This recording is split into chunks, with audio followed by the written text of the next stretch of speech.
The issues of water quality that were brought up were all governed by the state. They're all in our report. Everything is in there. But you didn't want the planning commission to hear those. No, they heard them. I Okay. don't think that Okay. they, took it under proper Thank you. consideration. Thank you, sir. Okay, I think the sheriff has returned, maybe. Do you have anything specific to Yes, say? I've asked the sheriff to come to address some of those concerns. I'm hearing an awful lot of promises out there of deals that are being made. I think it's totally inappropriate.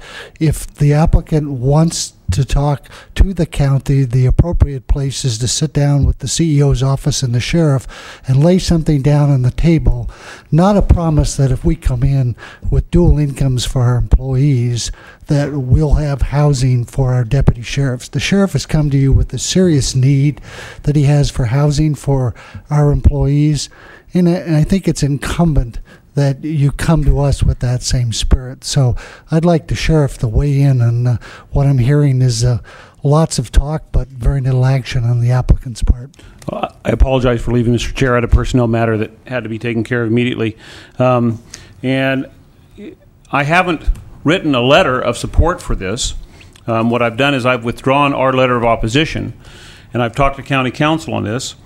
And county council has stated that this is not the role of the sheriff to negotiate for this type of exchange. What my goal is, board members, is to do everything I can to improve the public safety throughout the entire county. And Hopland has a deficit in the public safety aspect of not having law enforcement down there like I would like to have law enforcement down there.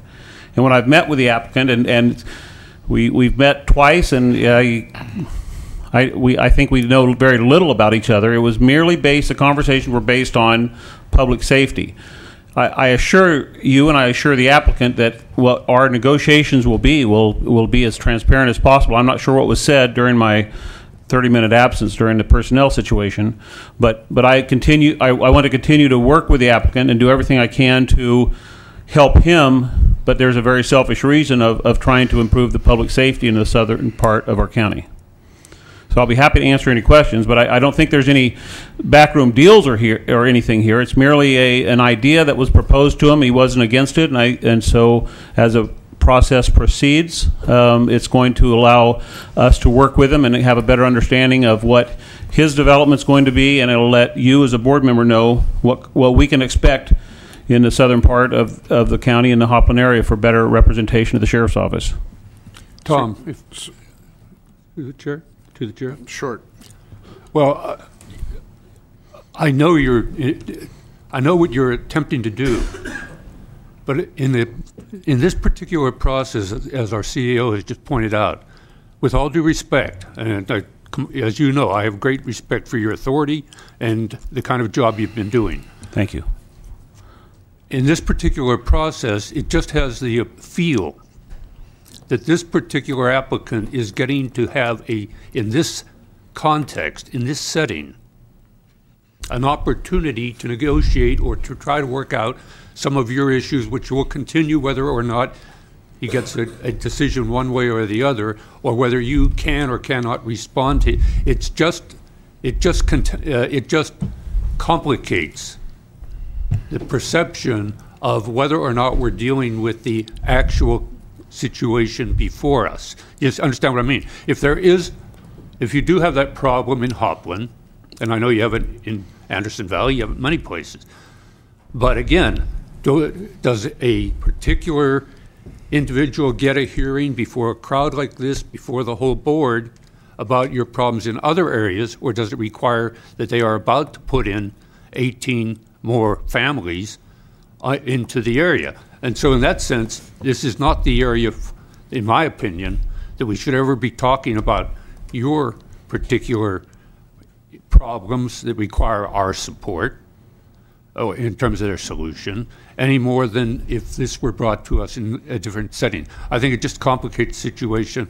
That's what I was trying to explain to Mr. Manning. I don't question anybody's integrity here, but the perception out there could be, oh, you offer something to the sheriff, you get his support, sheriff is respected, blah, blah, blah, and takes that particular direction. It's only my feeling, sounds to me a little bit like the CEO had the same reaction, and that I just feel is not something we need to get in, because what if you don't have the money to put somebody down there? You know, what do you do then? You say I made a promise. We say, well, tough. Or, you know, when it comes to your budget, tough. And the people down there say, well, hey, a deal was cut. I'll let it go at that. Well, Thank you. Supervisor Colfax, I greatly appreciate the question because and the opportunity to respond by stating it. I would hate to think that any major project that this county has undertaken has been completely funded at the very beginning of this. Where, as the CEO knows, and as some of the members of the Board of Supervisors know, we're trying to find housing throughout the county. And I'll use Round Valley, for example. We're trying to work with the state, and we're trying to work with some funds that are available to get housing for deputy sheriffs to provide better public safety in the Round Valley. Hopland, the South Coast, Potter Valley, these are all areas where I think in the ultimate of public safety, we would have housing available for deputy sheriffs, just like Sonoma County has. Sonoma County identifies areas where it's tough to find a resident deputy to live, and I'm not promising a resident deputy for Hopland. What I'm promising is the deputy that lives in a Hopland area that would work in the Ukiah area, but at least live in Hopland, and the people of Hopland would know who he or she would be, and they could take their security problems to him. But I want this to be as transparent as possible. We don't have any handshake deal of, I promise you this if you'll promise to do that. And that's why I haven't written a letter. I want to see, and it's out of my realm. I'm a cop and I'm not a lawyer. And that's why I've met with county council, who gave me very good advice. And everything that's happened on this has been talked about in this boardroom this afternoon. So what Mr. Manning decides to do is out of my realm and out of my ballpark. It's between planning and building, county council, and Mr. Manning and his team. Does that answer your question, Supervisor? It answers my question. How could it not? Okay. Thank you for the opportunity. Supervisor Pinches. Mr. Chairman, this is a land use issue and it requires a land use decision, so I would encourage the chair to get this agenda item back on schedule here. We got a lot of folks waiting. Given the opportunity, I'll seize it. So, any additional questions of staff and/or public comment? Hearing and seeing none, close the public hearing, bring it back before the board for a action. Normally, yes, it goes to the district supervisor, Supervisor Colfax. Mr. Chairman, I have before me the decision of the Planning Commission, a 4-0 vote recommending that this be denied. I don't agree with that. On the other hand, I still have a number of questions. I'm concerned with the perception that somehow this had to come before this board at this time. We're not talking about putting this out 3 months, 6 months into the future, but there are some issues with regard to having to connect with the